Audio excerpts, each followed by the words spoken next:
ito. Pagdadalamhati ng pamilya ng isa sa mga Pilipinong nasawi sa Israel, hindi na niya makikita ang anak na isisilang pa lang sa susunod na buwan. UK Minister of State for Defense Baroness Annabel Goldie nasa Maynila ngayon para paigtingin ang relasyon ng Pilipinas. Makakapanayam natin siya live.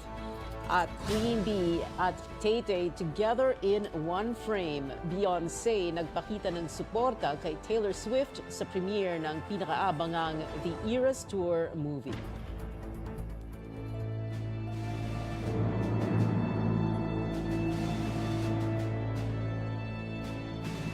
Ika-6 na araw na ng giyera sa pagitan ng Israel at militanteng Palestinian group na Hamas. Ayon sa Israel Defense Forces, isinasagawa ngayon ang malawakang strike sa Hamas targets nito sa Gaza, isang teritoryo ng Palestinians na nasa ilalim ng kontrol ng Israeli military. Bumuo na rin ang Israel ng Emergency Government at War Cabinet at nag-mobilize ng 300,000 reservists sa Gaza border. Hindi bababa sa 1,200 tao na ang namamatay sa Israel, libo-libo na rin ang sugatan. Sa Gaza naman, mahigit 100 pang hostages ang mga militante roon, lampas 1,000 na rin ang mga nasawi sa airstrikes. Sa gitna ng mga kwento ng pang-aabuso at pagpatay umano na ginagawa ng mga militante, nangangamba na ang mga Jewish community sa iba't ibang parte ng mundo. Naghigpit na rin ng seguridad sa ilang lugar. Sa France, nag-deploy na ng 10,000 pulis sa mga Jewish sites. Sa New York City, sa Estados Unidos, nakapwesto na rin ang mga pulis sa labas ng mga synagogue at templo. 3 Pilipino pa ang pinaghahanap ng mga otoridad sa Israel sa gitna ng giyera sa pagitan nito at ng militanteng grupong Hamas. Hinintay na rin ang resulta ng isinasagawang DNA forensics sa isa pang Pilipinong posibleng napatay doon. Matindi ang pagdadalamhati ng mga pamilya ng 2 Pilipinong nasawi sa giyera. Nakausap ni Tristan Nodalo ang pamilya ng isa sa kanila. Ang detalye live mula San Fernando, Pampanga. Tristan, ano ba naging saloobin ng mga pamilya? Pia, hindi sukat akalain ng pamilya ng isa sa mga OFW na nasawi sa Israel na magiging malagim ang sasapitin ng kanilang kaanak sa kamay ng militanteng grupong Hamas. Nagkaroon tayo ng pagkakataon na makapanayam yung ama ng OFW na si Paul Castelvi, kung saan ibinahagi niya sa atin ang huling sandali at pagkakataong nakausap nila ang anak. Pinahintulutan niya rin tayo ang CNN Philippines na pangalanan ang kanyang anak. Kwento ng ama ng OFW, mabilis ang naging pangyayari noong Sabado nang lusubin ng Hamas ang tinutuluyan ng kanyang anak. Sa inaraw ni Paul ito, huling nakipag-iwan ng mensahe at nagkaroon ng komunikasyon bago ito maputol. Isa siyang nagtatrabaho na nag-aalaga ng matanda. Dumating yung mga Palestinian, mga walang masasamang tao na yan. Kukunin nila yung mga Israelite. Lalaban si Paul. Siyempre, pagtatanggol niya yung mga boss niya. Ganun po siyang nabaril. Kaya, kinuha yung mga amo niya, naiiwan siya doon, may tama.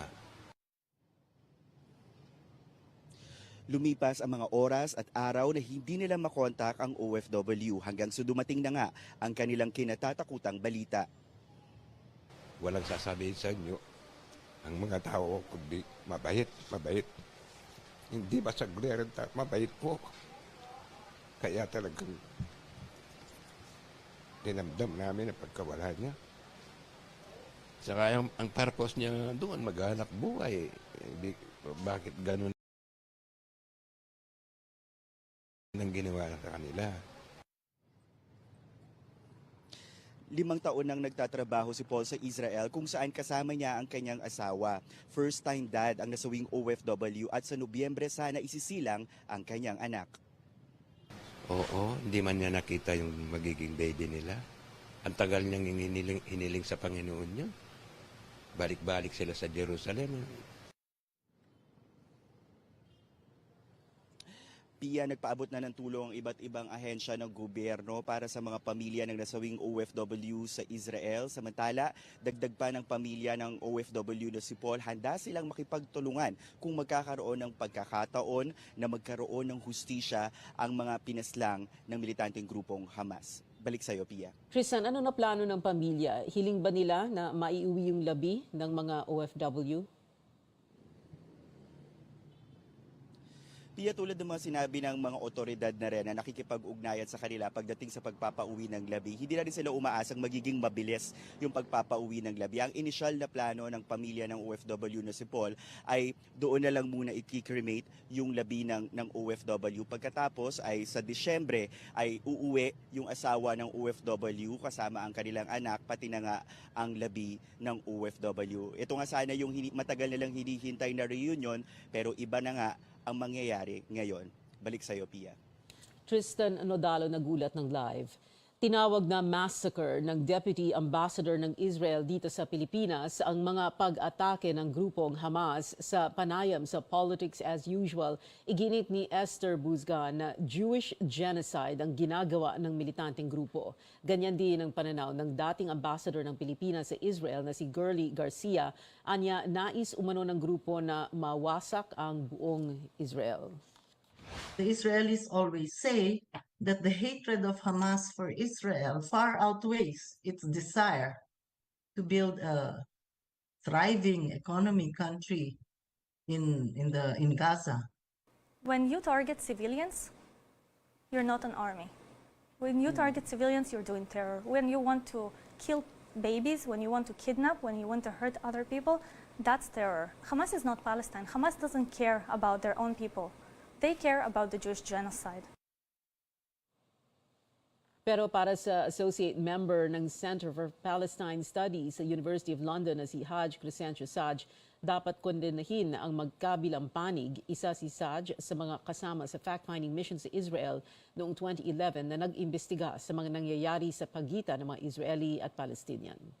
I beg to disagree with the Deputy Ambassador of if you call this inhumane, you need also to say that you also need to condemn, the Israeli or IDF soldiers who now bombing the civilian buildings and including United Nations offices or buildings. Of course, we both need to condemn the violence in both sides, pero we need to be clear and put this in the proper context. The root cause of this, resistance and conflict is the continuing military brutal occupation of the Palestinian land. Panoorin ang buong panayam ko sa kanila sa replay ng Politics as Usual mamayang alas 10. Meron din bukas alas 12:30 ng hapon, pati sa Sabado alas 10 ng umaga at alas 7:30 ng gabi. At Linggo alas 12:30 ng tanghali at alas 8:30 ng gabi dito lang sa CNN Philippines. Isa ang United Kingdom sa mga nagpahayag ng tutulungang palakasin ang depensa ng Israel. Bumisita nga si UK Foreign Secretary James Cleverly sa Israel para ipakita ang suporta sa bansa. Naroon siya ngayon para kumustahin ang mga survivor at para makipagdialogo sa mga Israeli leader upang itatag ang mga tulong na ibibigay ng UK. Matatandaang naging sangkot ang UK sa pagkatatag ng Palestine na galing sa dating Ottoman Empire. Nagtapos ang mandato ng Inglaterra na pamunuan ng Palestine sa ilalim ng League of Nations na ngayon United Nations nang ideklara ang State of Israel noong May 14, 1948. Pero nagdulot ito ng kaguluhan na ikinamatay ng marami.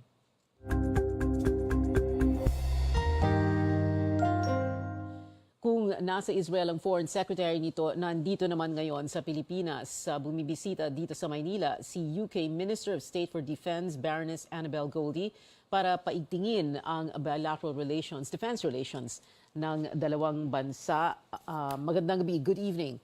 Good evening. Minister Goldie, thank you very much for being with us tonight on the show. Well, let's begin with this. First, let's talk about the Philippines. Our country, we have this territorial row, of course, this dispute with China. And the UK has stepped up maritime engagement with our Navy and our Coast Guard, and also increased presence in the Indo-Pacific region. Can you tell us why this is so important to you?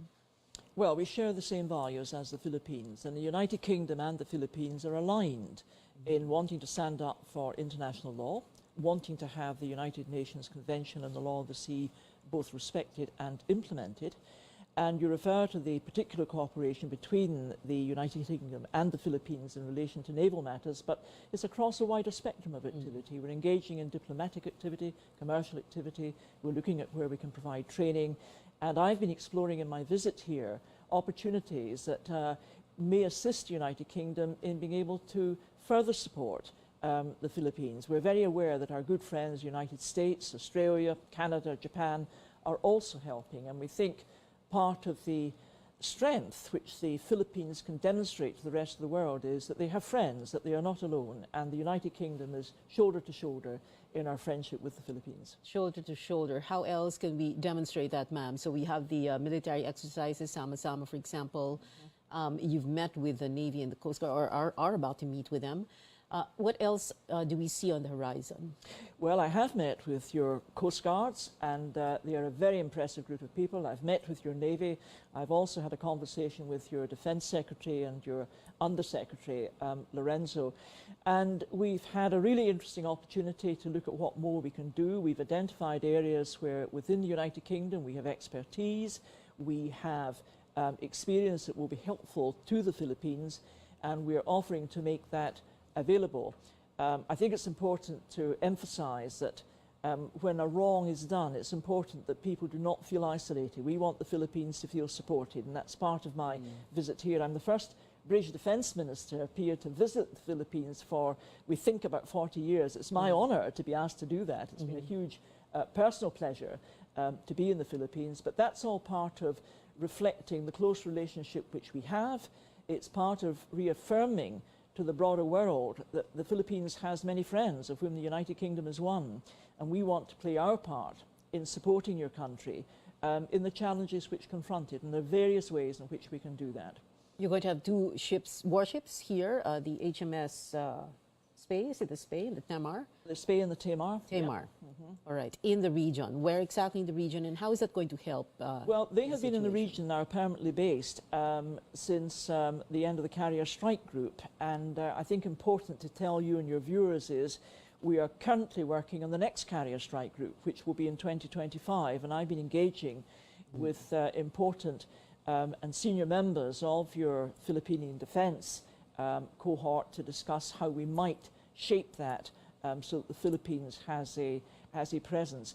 That was a very important signal in 2021 to this region, that the UK regards this region as strategically significant, which we do, that we want to do more than words, we want to actually play a role here, and we did make clear at the time we'd have 2 vessels permanently deployed, and that's what they've been doing. Now, Spey is more located to this part of the region, and that's why Spey has been participating in exercise Sama-Sama.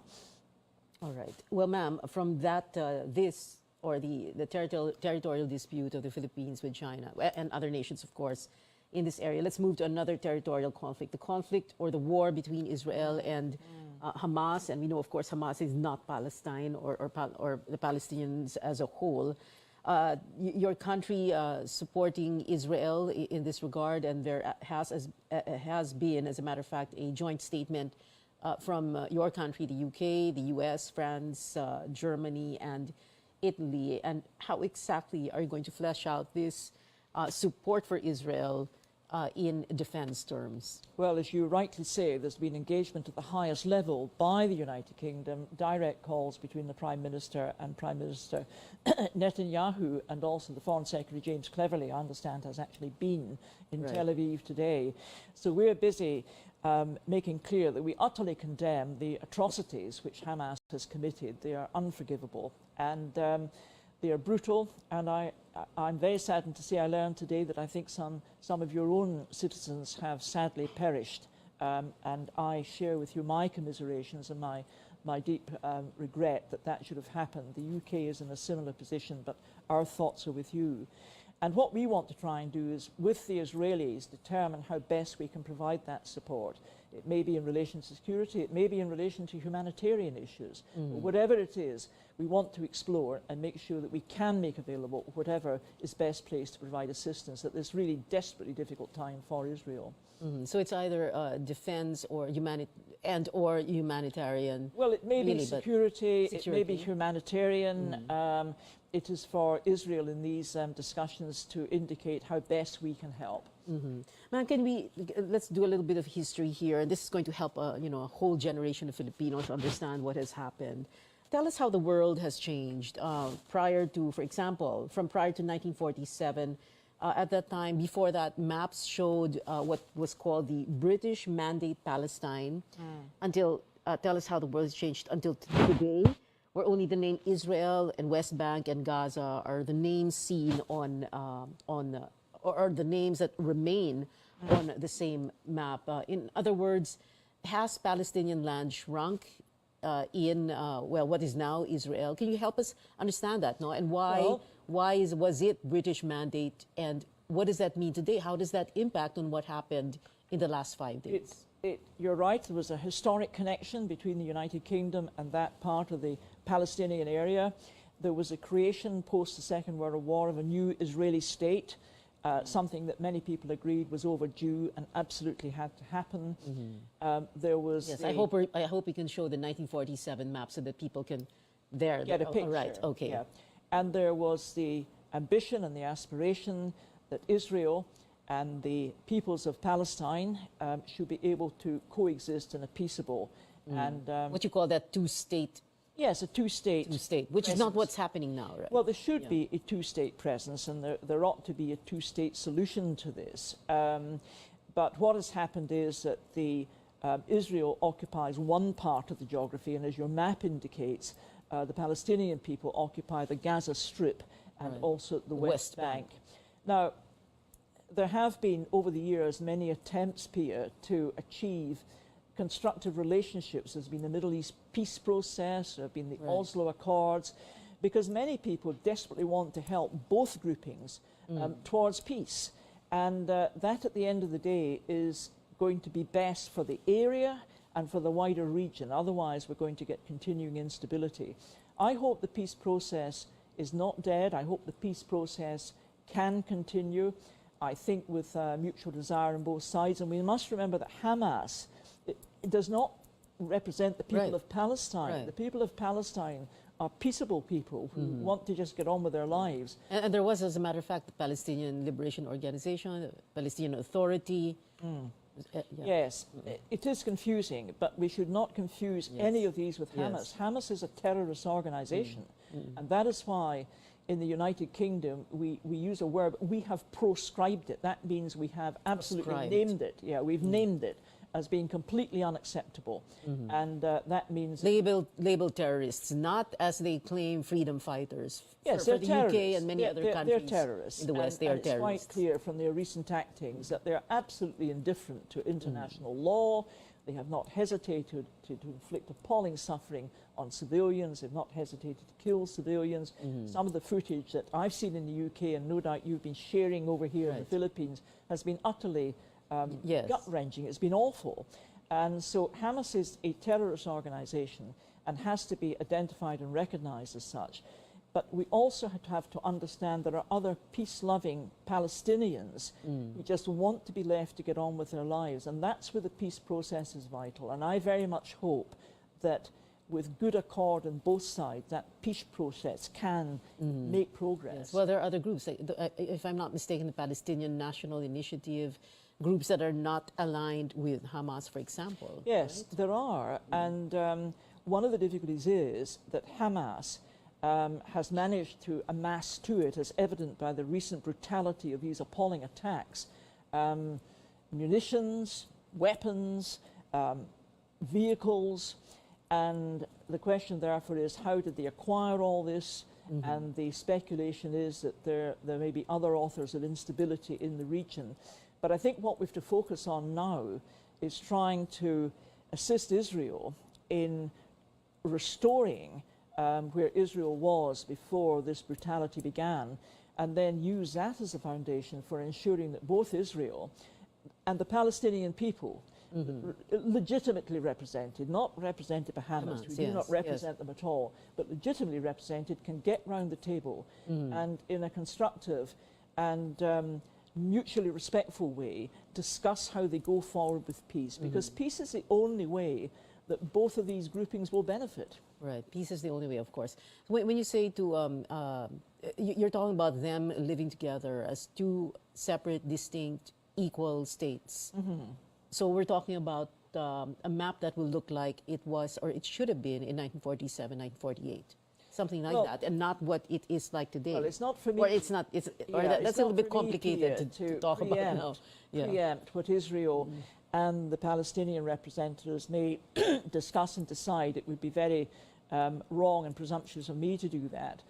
There has been a recognised position over now a long time, decades in fact, and what I think is very important is that it is not Hamas which tries to dictate events by completely unjustified violence and the commission of absolutely atrocious events. It is for the two entities to discuss how they can live each as two separate sovereign states viably, each with their own economic sustainability and each with their own mutual respect and global recognition. Two states living viably together, Yes. side by side. Can you tell us what the United Kingdom thinks of how, because there have been some complaints about how Israel has treated Palestinians, for example. Well, Israel, like any other state, has to operate within international law, Pia, and while it's entitled to act in self-defense, and no one questions that, states do. Israel must act in conformity with law, and it must make sure that its response is proportionate. Now, it will have to make these judgments for itself, but at the moment, what we've got to understand is there has been a chaotic situation visited upon Israel, and what the United Kingdom is trying to do is to support Israel in getting a restoration to stability and working out what we can do within the UK to support Israel in getting back to normal. And if we can play a role in influencing these absolutely essential peace discussions that must take place, then that is a role we will happily play. And you're still hopeful. Yes, I am hopeful because I think both the ordinary Palestinian people, we must not lose sight of them, and most people in Israel actually want to get on with their lives without the Right. constant threat of violence hanging over them. Ma'am, the UK Minister of State for Defense, Baroness Annabel Goldie. Ma'am, thank you very much for My being pleasure. with us tonight. Maraming salamat po. Susunod, hindi ang pananakit ng guro ang sanhi ng pagkamatay ng grade 5 students sa Antipolo, Rizal. Pero ano nga ba ang tunay na ikinamatay ng bata? At iba pang ahensya ng pamahalaan na posibleng apektado rin ng data breach. Alamin yan at iba pa sa pagbabalik ng Newsnight.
Ito ang Newsnight sa CNN Philippines. Iniimbestigahan na ng Marshall Islands ang umano'y pagbangga ng isang oil tanker na nakarehistro sa kanilang bansa sa isang banggang pangingisda sa Pangasinan noong nakaraang linggo.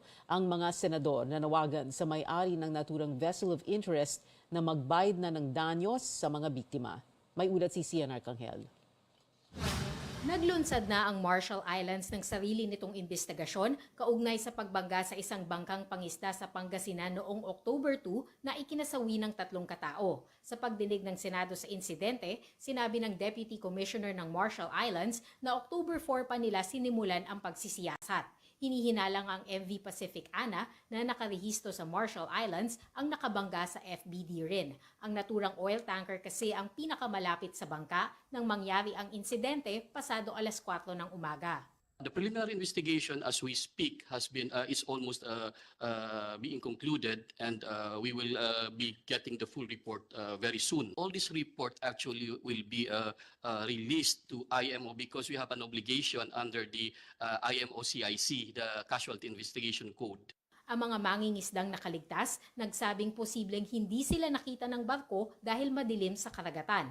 Nauna nang sinabi ng Coast Guard na aksidente ang nangyari. 1 linggo na ang nakalipas pero sariwa pa rin sa mga nakaligtas ang alaala ng banggaan. Walang posibilidad na nakita kayo nung nabangga kayo. Wala po kasi mataas po sila tapos malayo na po sila, hindi na po kami nakita. Pagkatapos nitong pangyayaring ito, kayo ba ay handa pang pumalaot uli at mangisda doon sa naturang lugar? Hindi ko pa po masabi po sa ngayon. Parang nagkaroon po kami ng mga phobia. Takot po. Nakuha na ng Philippine Coast Guard ang FBD rin mula sa dagat at hinahatak na ito papuntang Subic, Zambales para masuri. Target nilang matapos ang investigasyon sa loob ng 1 linggo. Kahit patuloy ang investigasyon, hinimok ng mga senador ang may-ari ng Pacific Ana na tulungan na ang mga biktima. If it's a pure accident, does anybody have to go to jail? Hindi. But we have to compensate those damaged. At wag na natin i-dribble o patagalin pa masyado. Kahit konting pagtingin nga, sabi nga sa salita natin, boss, konti lang. Hindi naman siguro malulugi ang kumpanya na yan para tustusan tong mga kababayan natin. Ayon sa Justice Department, posible raw na humingi ng danyos ang mga mangingisda sa may-ari ng barko. In addition to the loss of income, we also have actual damage because the ship is a total wreck, total damage. And of course, I took note that Mr. Michael An stated that they have experienced phobia. They don't want anymore to go back there. Wala sa pagdinig ang Sinocor na siya umanong may-ari ng Pacific Ana. Pero pangako ng kinatawan ng manning agency sa mga senador, ipararating niya sa kumpanya ang kanilang apela. Sian Arcangel, CNN Philippines. Kaugnay naman ng pumanaw na grade 5 student sa Antipolo, lumabas sa autopsy na walang koneksyon ang pananampal ng kanyang guro sa kanyang pagkamatay. Ang pagkasawi ng estudyanteng si Francis Gumikib may kinalaman daw sa kanyang rare congenital condition o sakit mula pa nang siya'y ipinanganak.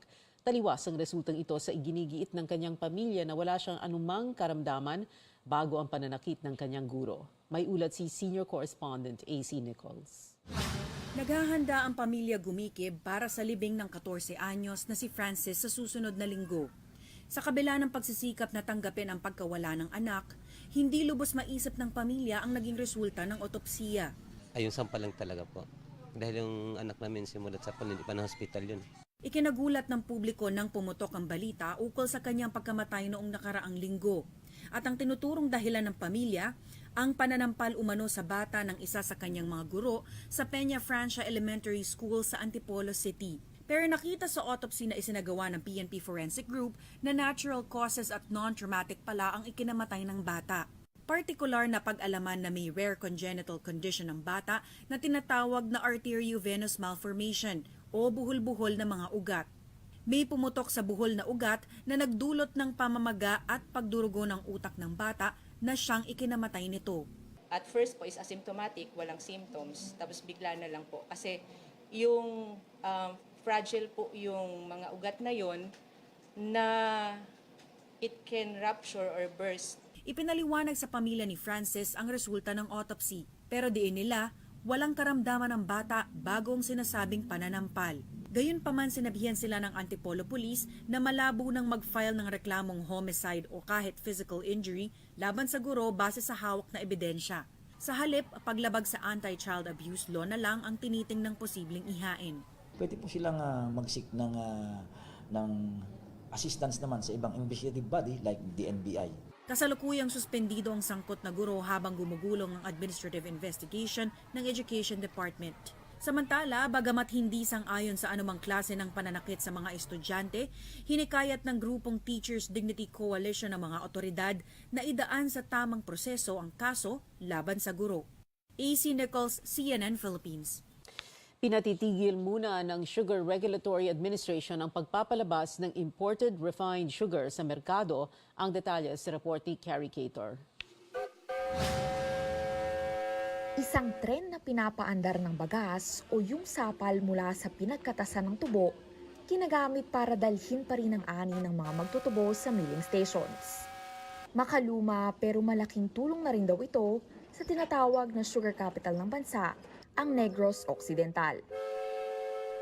Higit 400,000 na kilo ng tubo ang kayang ibiyahe ng steam locomotive na ito na higit 100 taon na raw pinapatakbo. Katumbas yan ng 20 truck na ginagamit ngayon. Pero kung tutuusin, mas efficient daw ito dahil nakakatipid sila sa diesel ng daan-daang libo sa kada milling. Diskarte na rin daw yan dahil bukod sa mataas pa rin ang presyo ng produktong petrolyo, dagok din sa mga magsasaka ng tubo ang paggalaw-galaw ng farm gate price. Mula sa target na 3,000 pesos kada sako ng raw sugar, may mga bumaba na raw ng nasa 500 pesos mula nang nag-anihan noong September 1. The traders, they were saying there's just a lot of sugar. So it's a bit confusing. It is not normal for prices to go up and down by 100 pesos or more on a weekly basis. Kung 50 pesos kada kilo ang farm gate price, dapat daw ay nasa 75 pesos kada kilo na lang ang refined sugar sa mga pamilihan. Pero halos wala naman nagbabago sa monitoring ng Agriculture Department, 80 hanggang 110 pesos pa ang presyo kada kilo. Nag-issue ang Sugar Regulatory Administration ng resolusyon para itigil muna ang pagpapalabas ng imported na puting asukal sa ilalim ng Sugar Order No. 7 sa merkado. Nasa 100,000 metric tons daw, ayon kay SRA Administrator Pablo Ascona. I think the traders along the chain enjoy a stable profit, and of course they would want to maintain that profit margin all throughout. Right now we're a bit worried because the margin is widening. We have to find a way to control that because kawawa naman yung consumer, kawawa din yung farmer. Tumaas ang sugar supply ng halos kalahating porsyento sa nakaraang buwan kumpara September 1 hanggang October 2, 2022. Ayon sa SRA, mas maeengganyo rin ang mga magtutubo na magtanim ulit kung hindi sasabayan ng imports ang panahon ng anihan. Mula Negros Occidental, Carrie Cator, CNN Philippines. Matatandaang noong ika-6 ng Hulyo, inaprubahan ng SRA ang importasyon ng 150,000 metriko tonelada ng asukal. Ito ay alinsunod sa Sugar Order No. 7 ni Pangulong Marcos. Nahaharap sa mga reklamong kriminal at administratibo ang ilang opisyal ng Agriculture Department dahil sa onion smuggling. Inilabas kahapon ni Justice Secretary Boying Remulla ang listahan na kinabibilangan ni na Agriculture Assistant Secretary Christine Evangelista, Agribusiness and Marketing Assistant Service OIC Junibert Desagun at Bureau of Plant Industry OIC Gerald Glenn Panganiban. Sasampan sila ng mga reklamong graft at incompetence. Sina Israel Reguyal, Mary Ann De La Rosa at Victor De La Rosa Jimenez naman ng Bonena Multipurpose Cooperative inakusahan ng hoarding, profiteering at falsification of documents. Abangan pagdalo ni Taylor Swift sa premiere ng Eras Tour concert movie, ikinatwa ng mga Swifties. Pero isa pang sikat na celebrity, bigay todo ang suporta kay Tay-Tay. 3 referee sinuspindi ng UAAP. Ang dahilan, alamin.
Ito ang Newsnight sa CNN Philippines. Ako si Pio Ontiveros. Balikan natin ang pinakamalaking balita. Ang bakbakan ng Israel at Hamas itinaas na ang crisis alert level sa Gaza sa Alert Level 3. Ibig sabihin, hindi muna magpapadala ng mga OFW sa lugar. Yan at ang repatriation efforts ng gobyerno sa pagbabalik ni Tristan Nodalo.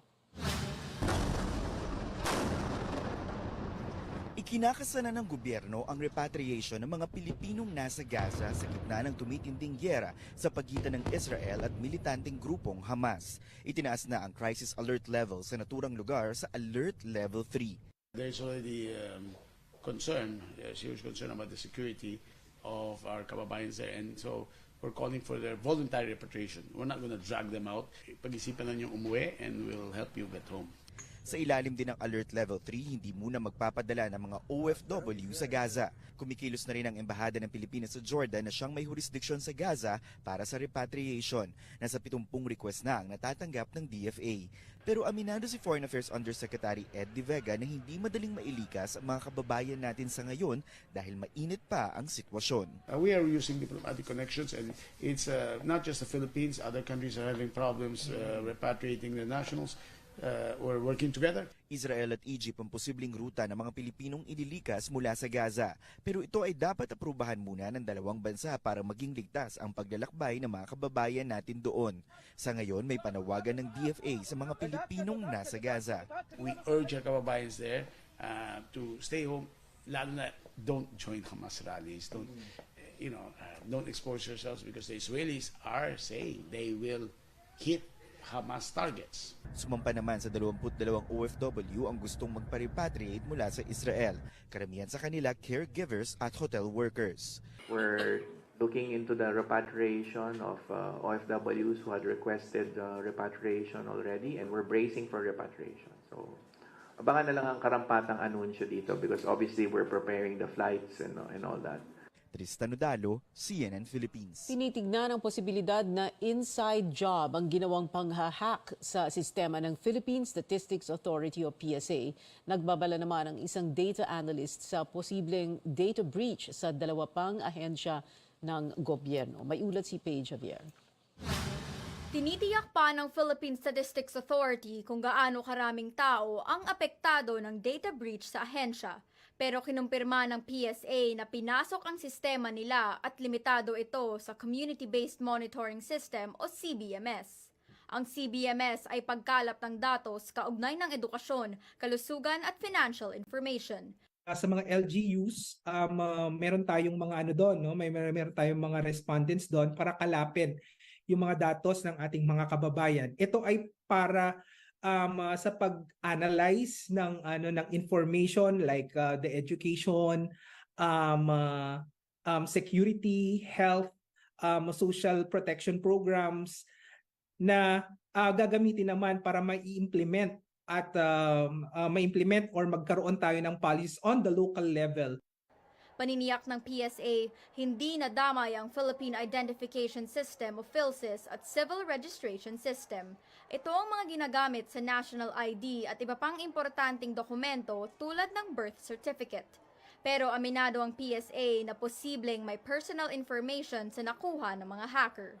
There are respondents, information of data subjects that are included in the ones that was downloaded by the hacker. Ang demographic information, ito ay naglalaman madalas ng name, meron ding address ito, some contact details.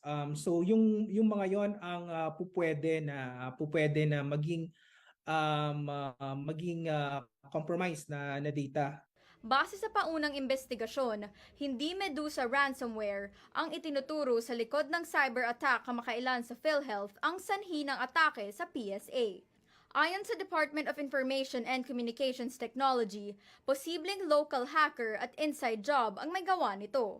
Is that one of the angles that you guys are looking at? That there's a possible, one of the players is inside PSA? Posible kasi CBMS or the Community-Based Monitoring System is only accessible internally. Yung nangyari sa PSA is not as sophisticated as the Medusa attack that happened in PhilHealth. We believe that the hacker to be local. Hindi pa malinaw kung ano ang motibo ng hackers dahil di gaya ng PhilHealth, walang ransom na hinihingi. Ayon sa PSA, wala ring nakikipag-usap sa kanila kaugnay nito. I think in this particular case, it's pride. It's being able to show the public that he can do it also, that he or she can do it also. Sumakay siya sa PhilHealth. Ganun yung nangyari. Matapos ang hack, pinaigting ng PSA ang mga security system nito at tiniyak na walang expired o paso. Nirequest na rin ng DICT na payagan silang suriin ang sistema ng PhilSys at civil registration. Nagbabala naman ang isang data analyst na posibleng may breach din sa Department of Science and Technology at sa PNP Forensic Group. Aniya, mukhang iisang grupo lang ang nasa likod ng pag-hack sa mga ahensyang ito at PSA. Pero ayon sa National Privacy Commission, wala pa silang natatanggap na alerto kaugnay nito. Sinabi rin ng DICT na noong 2022 pa nangyari ang nasabing leak.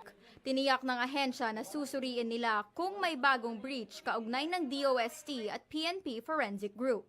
Paalala ng PSA at ng mga otoridad, huwag mag-click o mag-download ng mga link dahil may malware ito na posibleng makaapekto sa inyong mga device.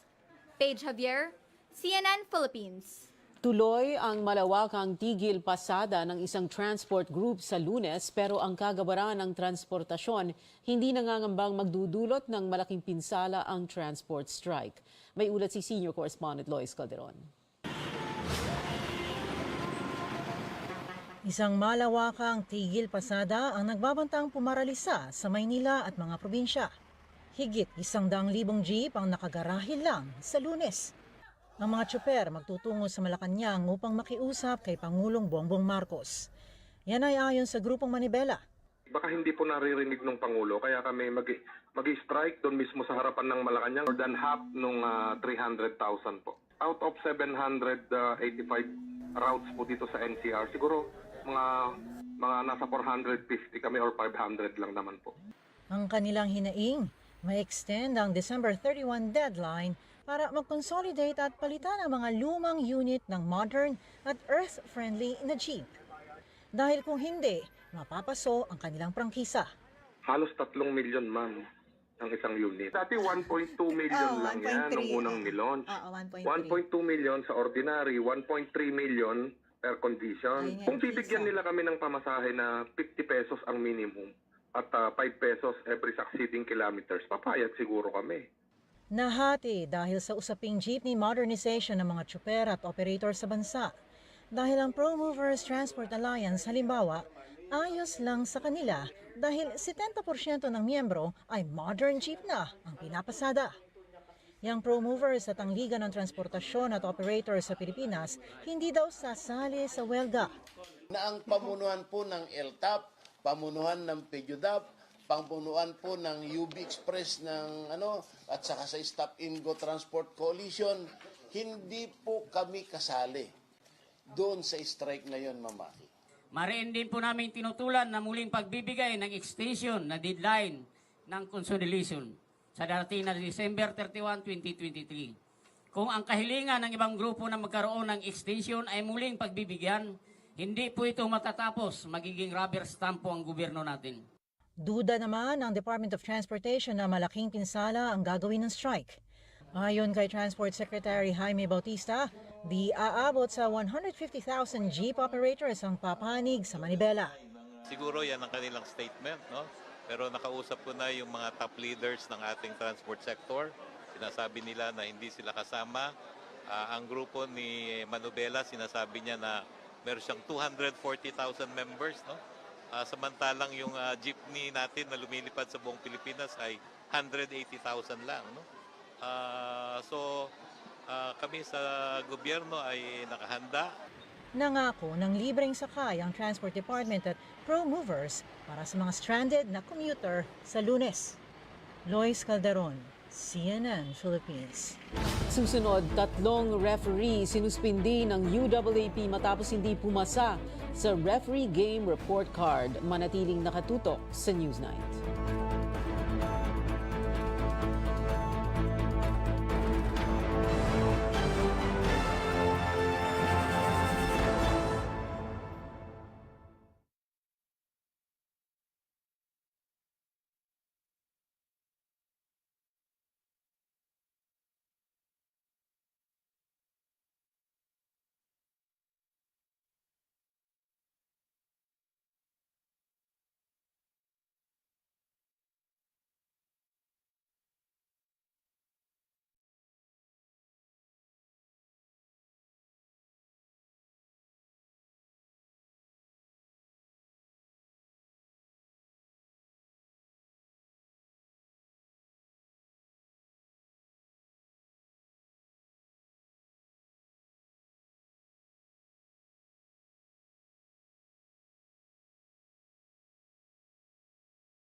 Ito ang Newsnight sa CNN Philippines. Layunin ng gobyernong tiyakin ang sapat na supply ng pagkain at kabilang sa mga tugon dyan ng isang conglomerate ang makabagong mega poultry farm na itatayo sa iba't ibang panig ng bansa.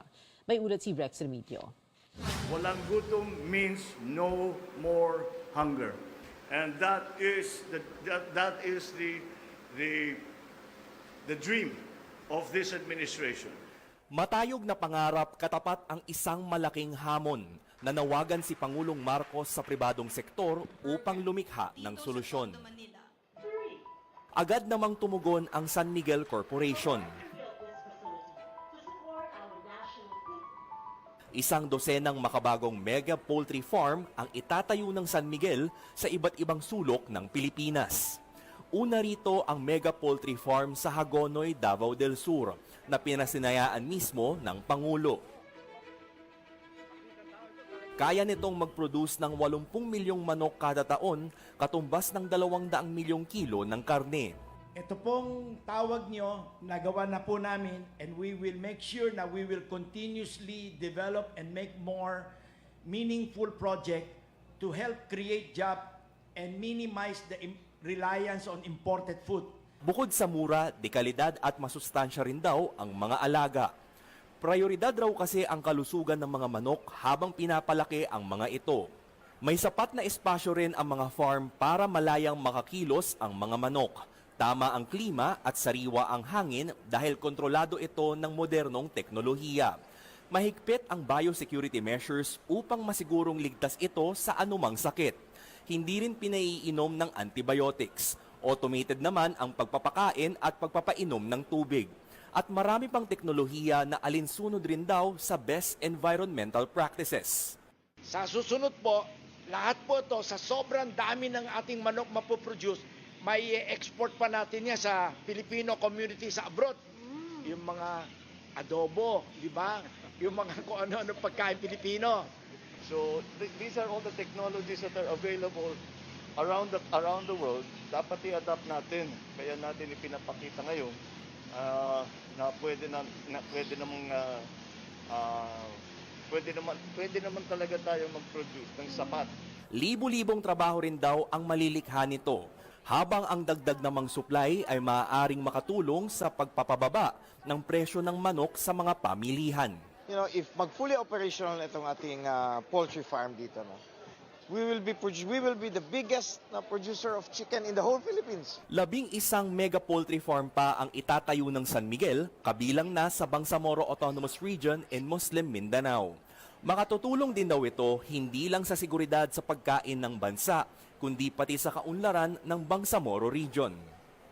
Rex Remitio, CNN Philippines, Hagonoy, Davao del Sur. 3 referee ang sinuspindi ng UAAP matapos bumagsak sa referee game report card ng liga. Sa memorandum na ipinadala ng UAAP Basketball Commissioner's Office, nakasaad na sinuspindi nila ang mga referee para mapanitili ang mataas na standard ng pag-officiate ng mga laro sa liga. Isa rin umano itong paraan para mabigyan ng mga referee ng tsansang mapag-isipan ang nagawa nila at kung paano ito mapabubuti. Suspendido ng 3 linggo ang mga referee dahil sa performance na ipinakita nila sa laban ng UP FEU, Ateneo UE at LaSalle Adamson. Sa laban ng Blue Eagles at Red Warriors kahapon, naging kaduda-duda umano ang dami ng foul na pumabor sa Ateneo. Sa buong laro ay nagkaroon ng 34 free throw attempts ang defending champions, habang 4 lang ang free throw attempt na ibinigay sa UE. Matapos magpakitang gilas sa China, target naman ngayon ni Yumir Marshall na makakuha ng medalya sa 2024 Paris Olympics. Sa nagdaang Asian Games, nasungkit ni Marshall ang silver medal at ang kanyang spot para sa Olympics. At mamayang 8:30 p.m. sa Sports Desk, makakasama ni Andre Felix si Marshall kung saan pag-uusapan nila ang kanyang target na mahigitan ang kanyang bronze medal finish sa 2020 Tokyo Olympics. Dito lang yan sa CNN Philippines. Hindi lang si Taylor Swift ang superstar na nakita sa premiere ng kanyang bagong concert film. Ang detalye niyan mula kay Sam Saduan. Sam. Pia, sinuportahan ni Queen Bee ang pinaka-aabangang The Eras Tour movie ni Taylor Swift at pumunta sa premiere nito sa Los Angeles sa Amerika. Sabi ni Taylor sa Instagram, malaki ang impluensya ni Beyoncé sa kanya bilang artist. Kaya actual fairy tale daw na dumalo ang award-winning artist. Ilang swerteng fan ang nakapag-selfie sa Blank Space Singer sa premiere. Bukas na ipapalabas sa mga sinehan dito sa Pilipinas ang Taylor Swift The Eras Tour film. Ito na ang The Show na pinakahihintay ng Filipino fans ni Irish singer Niall Horan. Kasama ang Pilipinas sa The Show live on tour ni Niall sa susunod na taon. Magpe-perform ang One Direction members sa Mall of Asia Arena sa Pasay City sa May 13. Magsisimula ang pre-sale para sa tickets sa Lunes, habang ang general on-sale naman ay mag-uumpisa sa Miyerkules. At yan ang updates para sa Showbiz Spotlight para sa araw na to. Balik sa iyo, Pia. Maraming salamat sa iyo, Sam Sadwani. At yan ang kailangan ninyong malaman ngayong Huwebes, October 12, 2023. 84 na araw na lang bago magpasko. Magkita-kita ulit tayo bukas dito sa CNN Philippines. Ako si Pia Ontiveros at ito ang Newsnight.